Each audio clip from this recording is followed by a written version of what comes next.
आज की कहानी मुंशी प्रेमचंद जी की ही बड़ी ही दिलचस्प और बहुत ही मासूम इरादों से भरी हुई कहानी है, जिसका नाम है ईदगाह। रमज़ान के पूरे 30 रोज़ों के बाद ईद आई है। कितना मनोहर, कितना सुहावना प्रभाव है। वृक्षों पर अजीब हरियाली है, खेतों में कुछ अजीब रौनक है, आसमान पर कुछ अजीब लालिमा है।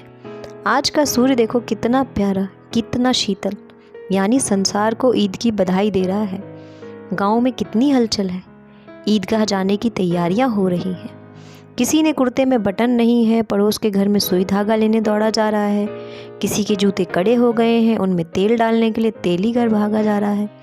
जल्दी जल्दी बैलों को सानी पानी दे दें, ईदगाह से लौटते लौटते दोपहर हो जाएगी। 3 कोस का पैदल रास्ता, फिर सैकड़ों आदमियों से मिलना भेंटना। दोपहर के पहले लौटना असंभव है। लड़के सबसे ज़्यादा प्रसन्न हैं। किसी ने 1 रोज़ा रखा है, वह भी दोपहर तक, किसी ने वह भी नहीं। लेकिन ईदगाह जाने की खुशी उनके हिस्से की चीज़ है। रोज़ बड़े बूढ़ों के लिए होंगे जो ये रोज़े हैं, इनके लिए तो ईद है। रोज़ा ईद का नाम रटते थे, आज वह आ गई। अब जल्दी पड़ी है कि लोग ईदगाह क्यों नहीं चलते। इन्हें गृहस्थी की चिंताओं से क्या प्रयोजन। सेवैयों के लिए दूध और शक्कर घर में है या नहीं, इनकी बला से। ये तो सेवैयाँ खाएंगे। वह क्या जाने कि अब्बा जान क्यों बदहवास चौधरी कायम अली के घर दौड़े जा रहे हैं। उन्हें क्या खबर कि चौधरी आंखें बदल लें तो यह सारी ईद मुहर्रम हो जाए। उनकी अपनी जेबें में तो कुबेर का धन भरा हुआ है। बार बार जेब से अपना खजाना निकाल कर गिनते हैं और खुश होकर फिर रख लेते हैं। महबूब गिनता है, 1 2 10 12, उसके पास 12 पैसे हैं। मोहसिन के पास 1 2 3 8 9 15 पैसे हैं। इन्हीं अनगिनत पैसों में अनगिनत चीज़ें ले आएंगे, खिलौने, मिठाइयाँ, बिगुल, गेंद और जाने क्या क्या। और सबसे ज़्यादा प्रसन्न है हामिद। वह 4-5 साल का गरीब सूरत दुबला पतला लड़का, जिसका बाप गत वर्ष हैजे की भेंट हो गया और माँ ना जाने क्यों पीली होती होती एक दिन मर गई। किसी को पता क्या बीमारी है, कहती तो कौन सुनने वाला था। दिल पर जो कुछ बीतती वह दिल में ही सहती थी, और जब ना सहा गया तो संसार से विदा हो गई। अब हामिद अपनी बूढ़ी दादी अमीना की गोद में सोता है और उतना ही प्रसन्न है। उसके अब्बा जान रुपए कमाने गए हैं, बहुत सी थैलियाँ लेकर आएंगे। अम्मी जान अल्लाह मियाँ के घर से उसके लिए बड़ी अच्छी अच्छी चीज़ें लाने गई हैं, इसलिए हामिद प्रसन्न है। आशा तो बड़ी चीज़ है, और फिर बच्चों की आशा, उनकी कल्पना तो राई का पर्वत बना देती है। हामिद के पाँव में जूते नहीं हैं, सिर पर एक पुरानी धुनानी टोपी है जिसका गोटा काला पड़ गया है, फिर भी वह प्रसन्न है। जब उसके अब्बा जान थैलियाँ और अम्मी जान नियामतें लेकर आएंगी तो वह दिल से अरमान निकालेगा। तब देखेगा मोहसिन, नूरे और सम्मी कहाँ से उतने पैसे निकालेंगे। अभागिन अमीना अपनी कोठरी में बैठे रो रही है। आज ईद का दिन है, उसके घर में दाना नहीं। आज आबिद होता तो क्या इसी तरह ईद आती और चली जाती। इस अंधकार और निराशा में वह डूबी जा रही है। किसने बुलाया था इस निगूढ़ी ईद को। इस घर में उसका काम नहीं, लेकिन हामिद, उसे किसी के मरने जीने से क्या मतलब। उसके अंदर प्रकाश है, बाहर आशा। विपत्ति अपना सारा दलबल लेकर आए, हामिद की आनंद भरी चितवन उसका विध्वंस कर देगी। हामिद भीतर जाकर दादी से कहता है, तुम डरना नहीं अम्मा, मैं सबसे पहले आऊँगा, बिल्कुल न डरना। अमीना का दिल कचोट रहा है। गांव के बच्चे अपने अपने बाप के साथ जा रहे हैं। हामिद का बाप अमीना के सिवा और कौन है। उसे कैसे अकेले मेले जाने दे। उस भीड़ भाड़ से बच्चे कहीं खो जाए तो क्या हो। नहीं, अमीना उसे यूँ ना जाने देगी। नन्ही सी जान 30 कोस चलेगा कैसे। पैरों में छाले पड़ जाएंगे, जूते भी तो नहीं हैं। वह थोड़ी थोड़ी दूर उस पर गोदी में ले लेती, लेकिन यहाँ सेवैयाँ कौन पकाएगा। पैसे होते तो लौटते लौटते सब सामग्री जमा करके चटपट बना लेती। यहाँ तो घंटों चीज़ें जमा करने लगते जाएंगे। मांगेगा तो ही भरोसा ठहरा। उस दिन फहीमन के कपड़े सिले थे, 8 आने पैसे मिले थे। उस अठन्नी को ईमान की तरह बचाती चली जाती थी इसी ईद के लिए। कल ग्वालन सिर पर सवार हो गई तो क्या करती। हामिद के लिए कुछ नहीं है तो 2 पैसे का दूध तो चाहिए ही। अब तो कुल तो 2 आने पैसे बच रहे हैं। 3 पैसे हामिद की जेब में, 5 अमीना के बटवे में। यही तो बिसात है। और ईद का त्यौहार अल्लाह ही बेड़ा पार लगाए। धोबन और नाई और मेहतरानी और चुड़ीहारिन सभी तो आएंगी, सभी को सेवैयाँ चाहिए। और थोड़ा किसी को आंखें नहीं लगता, किस किस से मुंह चुराएगी, और मुंह क्यों चुराए। साल भर का त्यौहार है, ज़िंदगी खैरियत से रहे, उनकी तकदीर भी तो उसी के साथ है। बच्चे को खुदा सलामत रखे, ये दिन भी कट जाएंगे। गांव से मेला चला और बच्चों के साथ हामिद भी जा रहा था। कभी सब दौड़कर आगे निकल जाते, फिर किसी पेड़ के नीचे खड़े होकर साथ वालों का इंतज़ार करते। यह लोग इतना धीरे धीरे चल रहे हैं। हामिद के पैरों में तो जैसे पर लग गए हैं। वह कभी थक सकता है। शहर का दामन आ गया। सड़क के दोनों ओर अमीरों के बगीचे हैं, पक्की चारदीवारी बनी हुई है, पेड़ों में आम और लीचियां लगी हुई हैं। कभी कभी कोई लड़का कंकड़ी उठाकर आम पर निशाना लगाता, माली अंदर से गाली देता हुआ निकलता। लड़के वहाँ से एक फलांग पर हैं, खूब हंस रहे हैं, माली को कैसा उल्लू बनाया। बड़ी बड़ी इमारतें आने लगी। यह अदालत है, यह कॉलेज है, यह क्लब घर है। इतने बड़े कॉलेज में कितने लड़के पढ़ते होंगे। सब लड़के नहीं हैं जी, बड़े बड़े आदमी हैं। सच, उनकी बड़ी बड़ी मूछें हैं, इतने बड़े हो गए हैं, अभी तक पढ़ने जाते हैं। ना जाने कब तक पढ़ेंगे और क्या करेंगे इतना पढ़कर।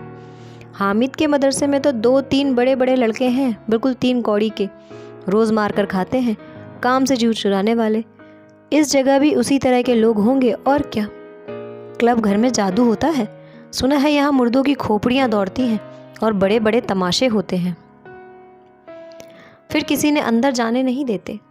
और शाम को साहब लोग खेलते हैं, बड़े बड़े आदमी खेलते हैं, मूंछों दाढ़ी वाले, और मेमे भी खेलती हैं। सच, हमारी अम्मा को यह दे दो, क्या नाम है, बैट, तो उसे पकड़ ही ना सके, घुमाते ही लुढ़क जाए। महमूद ने कहा, हमारी अम्मी जान का तो हाथ कांपने लगे, अल्लाह कसम। मोहसिन बोला, चलो मनो आटा पीस डालती हैं, जरा सा बैट पकड़ लेंगी तो हाथ कांपने लगेंगे। सैकड़ों घड़े पानी रोज़ निकालती हैं, 5 घड़े तो तेरी भैंस पी जाती हैं। किसी मेम को एक घड़ा पानी भरना पड़े तो आंखों तले अंधेरा छा जाए। महमूद, लेकिन दौड़ती तो नहीं, उछल कूद तो नहीं सकती। मोहसिन, हाँ उछल कूद तो नहीं सकती, लेकिन उस दिन मेरी गाय खुल गई और चौधरी के खेत में जा पड़ी। अम्मा इतनी तेज दौड़ी कि मैं उन्हें न पा सका। सच। आगे चले। हलवाइयों की दुकानें शुरू हुई, आज खूब सजी हुई हैं। इतनी मिठाइयाँ कौन खाता है। देखो ना, एक एक दुकान पर मनो होंगी। सुना है रात को जिन्नात आकर खरीद ले जाते हैं। अब्बा कहते थे आधी रात को एक आदमी हर दुकान पर जाता है और जितना माल बचा होता है वह तुलवा लेता है और सचमुच के रुपए देता है, बिल्कुल ऐसे ही रुपए। हामिद को यकीन ना आया, ऐसे रुपए जिन्नात को कहाँ से मिल जाएंगे। मोहसिन ने कहा, जिन्नात को रुपए की क्या कमी, जिस खजाने में चाहे चला जाए, लोहे के दरवाजे तक उन्हें नहीं रोक सकते जनाब। आप हैं किस फेरे में। हीरे जवाहरात तक उनके पास रहते हैं, जिससे खुश हो उसके टोकरों जवाहरात दे दिए। अभी यहीं बैठे हैं, 5 मिनट में कलकत्ता पहुंच जाएं। हामिद ने फिर पूछा, जिन्नात बहुत बड़े बड़े होते हैं। मोहसिन, एक एक सिर आसमान के बराबर होता है। जमीन पर खड़ा हो जाए तो उसका सिर आसमान में जा लगे, मगर चाहे तो एक लोटे में घुस जाए। हामिद, लोग उन्हें कैसे खुश करते होंगे। कोई मुझे यह मंत्र बता दे तो एक जिन को खुश कर लूं।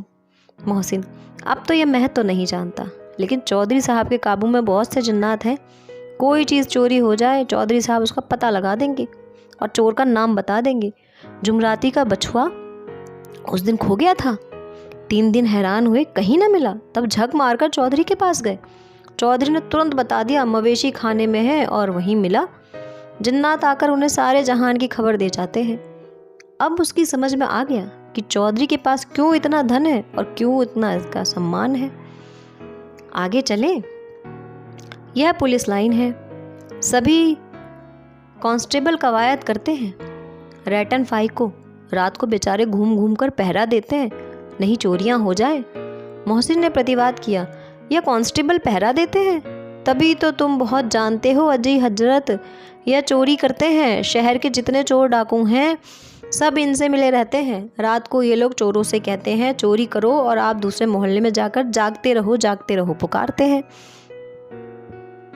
तभी इन लोगों के पास इतने रुपए आते हैं। मेरे मामू एक थाने में कांस्टेबल हैं, 20 रुपया महीना पाते हैं, लेकिन 50 रुपये घर भेजते हैं। अल्लाह कसम, मैंने एक बार पूछा था, मामू आप इतने रुपए कहाँ से पाते हैं? हंसकर कहने लगे, बेटा अल्लाह देता है। फिर आप ही बोले, हम लोग चाहें तो एक दिन में लाखों मार लाएं। हम तो इतना ही लेते हैं जिसमें अपनी बदनामी ना हो और नौकरी ना चली जाए। हामिद ने पूछा, यह लोग चोरी करवाते हैं तो कोई इन्हें पकड़ता नहीं? मोहसिन उसकी नादानी पर दया दिखाकर बोला, अरे पागल, इन्हें कौन पकड़ेगा? पकड़ने वाले तो यह लोग खुद हैं, लेकिन अल्लाह इन्हें सज़ा भी खूब देता है। हराम का माल हराम में जाता है। थोड़े ही दिनों में मामू के घर में आग लग गई, सारी लोई पूंजी जल गई, एक बर्तन तक ना बचा। कई दिन पेड़ के नीचे सोए, अल्लाह कसम पेड़ के नीचे। फिर न जाने कहाँ से 100 कर्ज लाए तो बर्तन भांड आए। हामिद, 100 तो 50 से ज़्यादा होते हैं। कहाँ 50, कहाँ 100? 50 एक थैली भर होता है, 100 तो 2 थैलियों में भी ना आए। अब बस्ती घनी होने लगी। ईदगाह जाने वालों की टोलियां नजर आने लगी, एक से एक भड़कीले वस्त्र पहने हुए, कोई इक्के तांगे पर सवार, कोई मोटर पर। सभी इत्र में बसे, सभी के दिलों में उमंग। ग्रामीणों का यह छोटा सा दल अपनी विपन्नता से बेखबर, संतोष और धैर्य में मगन चला जा रहा था। बच्चों के लिए नगर की सभी चीज़ें अनोखी थी। जिस चीज़ की ओर ताकते ताकते ही रह जाते और पीछे से बार बार हॉर्न की आवाज़ होने पर भी न चेतते। हामिद तो मोटर के नीचे जाते जाते बचा। सहसा ईदगाह नजर आई। ऊपरी इमली के घने वृक्षों की छाया है, नीचे पक्का फर्श जिस पर जाजम बिछा हुआ है, और रोजेदारों की पंक्तियां एक के पीछे एक न जाने कहाँ तक चली गई हैं। पक्का जगत के नीचे तक, जहाँ जाजम भी नहीं है। नए आने वाले आकर पीछे की कतार में खड़े हो जाते। आगे जगह नहीं है, यहाँ कोई धन और पद नहीं देखता। इस्लाम की निगाह में सब बराबर है। इन ग्रामीणों में भी वजू किया और पिछली पंक्ति में खड़े हो गए। कितना सुंदर संचालन है, कितनी सुंदर व्यवस्था। लाखों सिर एक साथ सिजदे में झुक जाते, फिर सबके सब एक साथ खड़े हो जाते, एक साथ झुकते हैं और एक साथ घुटनों के बल पर बैठ जाते हैं। कई बार यह क्रिया होती है जैसे बिजली की लाखों बत्तियां एक साथ प्रदीप्त हो रही हों। यही क्रम चलता रहा। कितना अपूर्व दृश्य था, जिसका सामूहिक क्रियाएं विस्तार और अनंत हृदय का श्रद्धा, गर्व और आत्मानंद से भर देती थी। मानो भातृत्व का एक सूत्र इन समस्त आत्माओं को एक लड़ी में पिरोए हुए है। नमाज खत्म हुई, लोग आपस में गले मिल रहे हैं। तब मिठाई और खिलौनों की दुकान पर धावा होता। ग्रामीणों का यह दल इस विषय में बालकों से कम उत्साही नहीं है। यह देखो, हिंडोला है, 1 पैसा देकर चढ़ जाओ। कभी आसमान पर जाते हुए मालूम होंगे, कभी ज़मीन पर गिरते हुए। यह चरखी है, लकड़ी के हाथी, घोड़े ऊंट छड़ों में लटके हुए। 1 पैसा देकर बैठ जाओ और 25 चक्करों का मज़ा लो।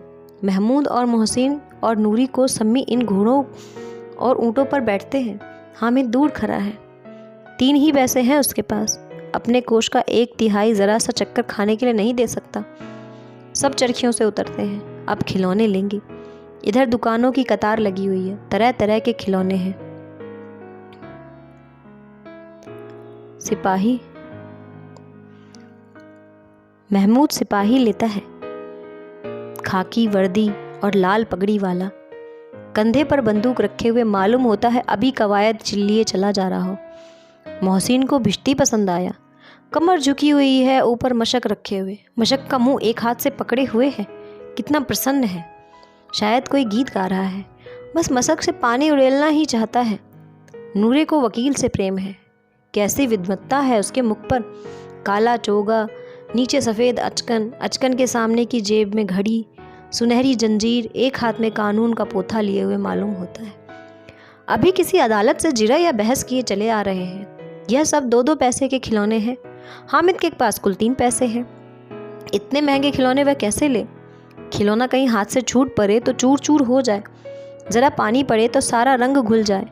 ऐसे खिलौने लेकर वह क्या करेगा, किस काम के? मोहसिन कहता है, मेरा भिश्ती रोज़ पानी दे जाएगा साँझ सवेरे।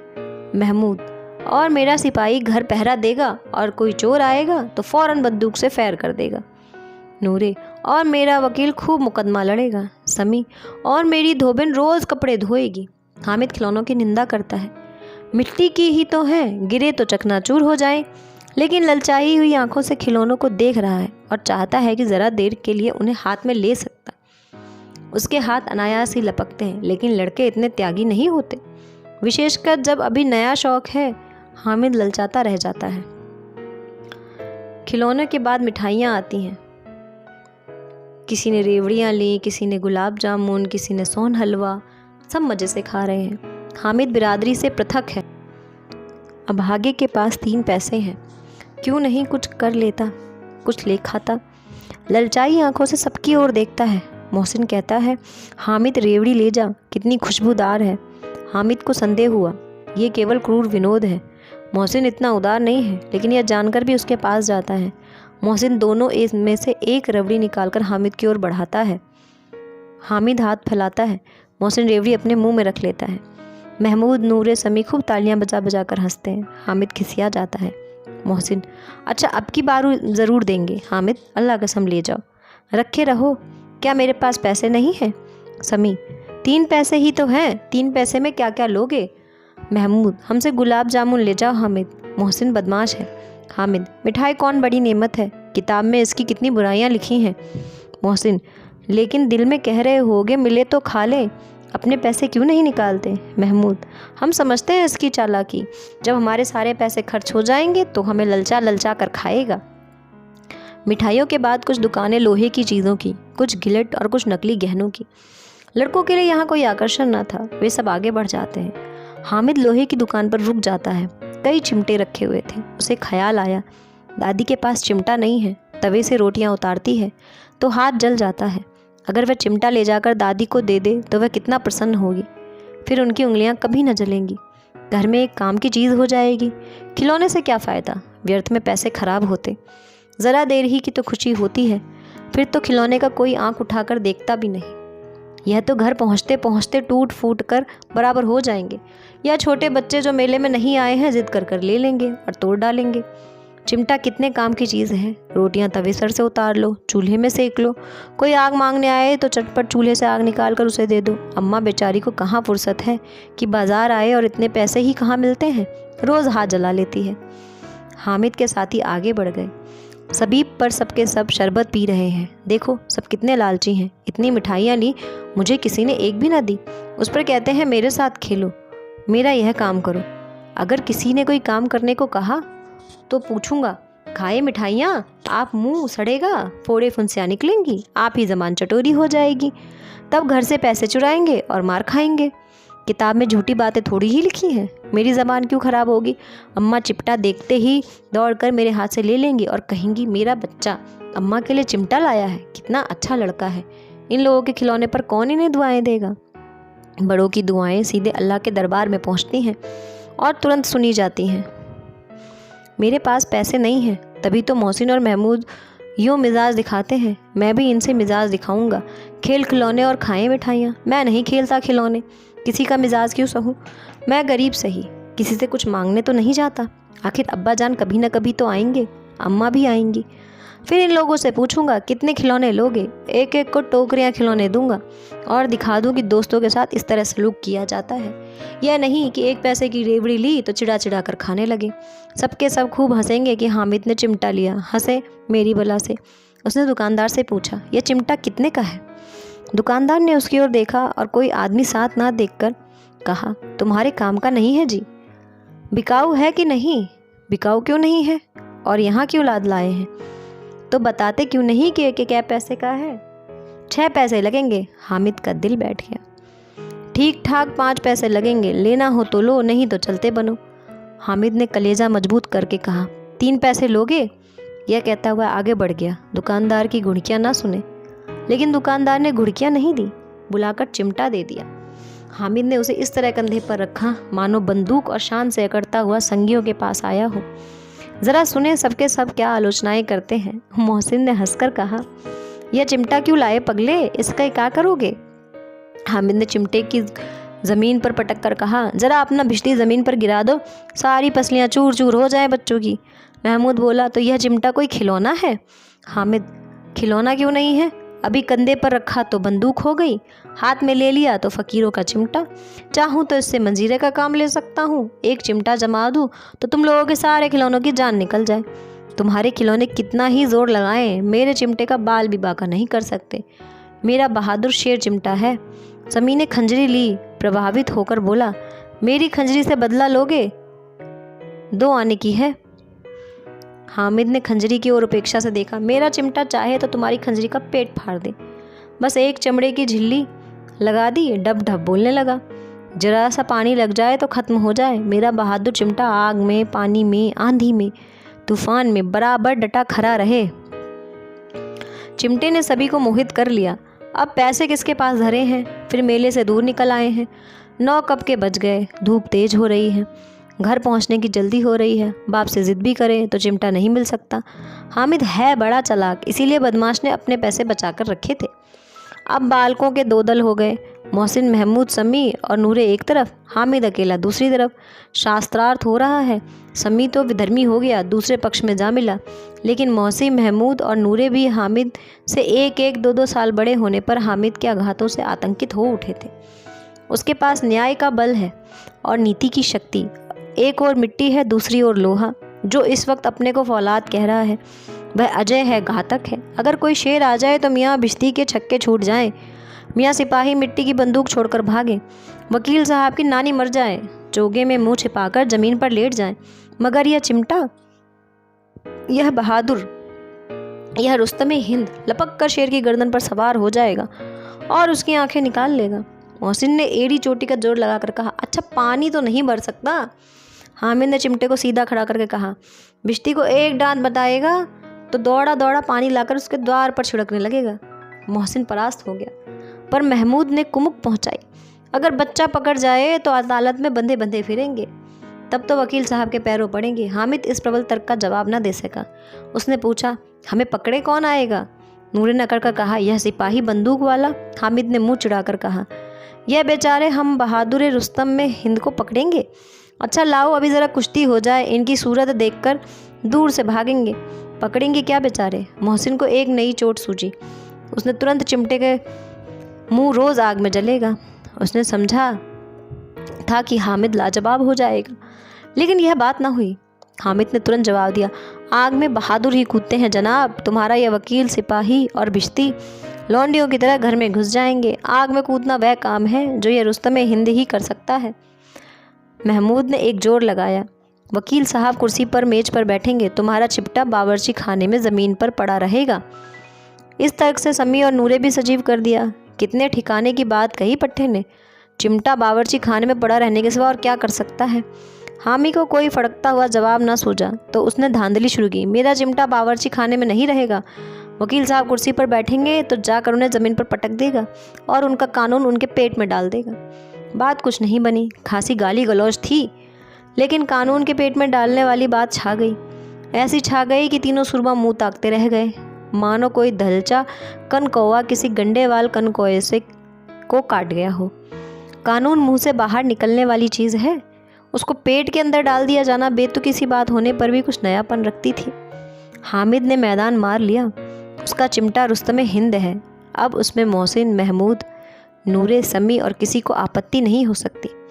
विजेता को हारने वालों से जो सत्कार मिलना स्वाभाविक है वह हामिद को भी मिला, और उन्हें 3-3, 4-4 आने पैसे खर्च किए पर कोई काम की चीज़ ले ना सके। हामिद ने 3 पैसे में रंग जमा लिया। सच ही तो है, खिलौनों का क्या भरोसा, टूट फूट जाएंगे। हामिद का चिमटा तो बना रहेगा बरसों। संधि की शर्तें तय होने लगीं। मोहसिन ने कहा, ज़रा अपना चिमटा दो, हम भी देखें। तुम हमारा भिश्ती लेकर देखो। महमूद और नूरे ने भी अपने अपने खिलौने पेश किए। हामिद को इन शर्तों को मानने में कोई आपत्ति ना थी। चिमटा बारी बारी से सबके हाथ में गया और उनके खिलौने बारी बारी से हामिद के हाथ में आए। कितने खूबसूरत खिलौने हैं। हामिद ने हारने वालों के आंसू पोंछे। मैं तुम्हें चिढ़ा रहा था, सच यह चिमटा भला इन खिलौनों की क्या बराबरी करेगा। मालूम होता है अब बोलें। लेकिन मोहसिन की पार्टी को इस दिलासे से संतोष नहीं होता। चिमटे का सिक्का खूब बैठ गया। चिपका हुआ चिमटा, चिमका हुआ टिकट अब पानी से नहीं छूट सकता। मोहसिन, लेकिन इन खिलौनों के लिए हमें कोई दुआ तो ना देगा। महमूद, दुआ के लिए फिरते हो, उल्टे मारना पड़े। अम्मा ज़रूर कहेंगी, मेले में ये मिट्टी के खिलौने मिले। हामिद को स्वीकार करना पड़ा कि खिलौनों को देखकर किसी की माँ इतनी खुश नहीं होगी जितना दादी चिमटे को देखकर होगी। 3 पैसे में ही उसे सब कुछ करना था और उन पैसों को इस उपयोग पर पछतावे की बिल्कुल ज़रूरत ना थी। फिर अब तो चिमटा रुस्तमे हिंद है और सभी खिलौनों का बादशाह। रास्ते में महमूद को भूख लगी। उसके बाप ने केले खाने को दिए। महमूद ने केवल हामिद को साजी बनाया। उसके अन्य मित्र मुंह ताकते रह गए। यह सब उस चिमटे का प्रसाद था। 11 बजे गांव में हलचल मच गई थी। मेले वाले आ गए। मोहसिन छोटी बहन ने दौड़कर भिश्ती उसके हाथ से छीन लिया और मारे खुशी के जा उछली तो मियाँ भिश्ती नीचे आ रहे हैं और सुरलोक सिधारे। इस पर भाई बहन में मारपीट हुई। दोनों खूब रोए। उनकी अम्मा यह सुनकर बिगड़ी और दोनों के ऊपर से 2-2 चांटे और लगाए।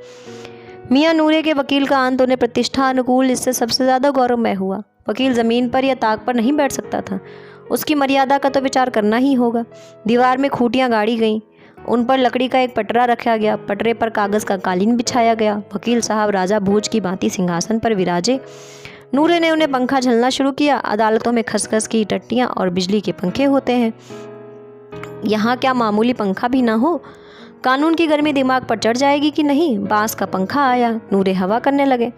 मालूम नहीं पंखे की हवा से या पंखे की चोट से वकील साहब स्वर्गलोक से मृत्युलोक में आ रहे हैं और उनका माटी का चोला माटी में मिल गया। फिर जोर बड़े शोर से मातम हुआ और वकील साहब की अस्थि पूरे घूरे घर पर डाल दी गई। अब रहा महमूद का सिपाही। उसे चटपट गांव का पहरा देने का चार्ज मिल गया। लेकिन पुलिस का सिपाही कोई साधारण व्यक्ति तो है नहीं जो अपने पैरों पर चले। वह पालकी पर चलेगा। एक टोकरी आई। उसमें कुछ लाल रंग के फटे पुराने चीथड़े बिछाए गए जिसमें सिपाही साहब आराम से लेटे। नूरे ने यह टोकरी उठाई और अपने द्वार पर चक्कर लगाने लगा। उनके दोनों छोटे भाई सिपाही की तरह छौने वाले जागते रहो पुकारते चलते, मगर रात को अंधेरे ही होनी चाहिए। महमूद को ठोकर लग जाती, टोकरी उसके हाथ से छूटकर गिर पड़ती है और मियाँ सिपाही अपनी बंदूक लिए ज़मीन पर आ जाते हैं और उनकी एक टांग में विकार आ जाता है। महमूद को आज ज्ञात हुआ कि वह अच्छा डॉक्टर है। उसको ऐसा मरहम मिल गया जिससे वह टूटी टांग को आनन फानन में जोड़ सकता है। केवल गूलर का दूध चाहिए। गूलर का दूध आता है, टांग जवाब देती है। शल क्रिया असफल हुई। जब उसकी दूसरी टांग भी तोड़ दी जाती है, अब कम से कम एक जगह आराम से बैठ तो सकता है। एक टांग से तो न चल सकता था, न बैठ सकता था। अब सिपाही सन्यासी हो गया। अपनी जगह पर बैठा बैठा पहरा देता है। कभी कभी देवता भी बन जाता है। उसके सिर पर झालरदार साफा खुरच दिया गया। अब उसका जितना रूपांतरण चाहे कर सकते हो। कभी कभी तो उसे बाट का काम भी लिया जाता है। अब मियाँ हामिद का हाल सुनिए। अमीना उसकी आवाज़ सुनते ही दौड़ती चली आई। उसे गोद में उठाकर प्यार करने लगी। सहसा उसके हाथ में चिमटा देखकर चौंकी। ये चिमटा कहाँ था? मैंने मोल लिया है।